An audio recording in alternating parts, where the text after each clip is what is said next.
Katika kipindi cha miezi 7 kuanzia mwezi Mei hadi Oktoba mwaka huu 2025, tulikumbwa na uhaba wa mvua, hali ambayo ilileta ukame na kupungua kwa vyanzo vya maji. Nitumie fursa hii kuwapa pole wananchi na wakazi wa jiji la Dar es Salaam na maeneo mengine yote ambayo kulikuwa na changamoto ya upatikanaji wa maji safi na salama.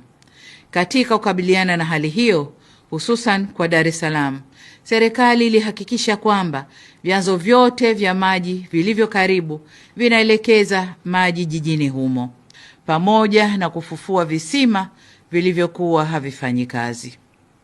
Aidha, tunamshukuru Mungu kwamba mvua zinazoendelea kunyesha ndani ya mwezi huu wa Disemba zinaongeza kina cha maji kwenye vyanzo vya Ruvu Juu na Ruvu Chini na zinarejesha hali nzuri ya upatikanaji wa maji.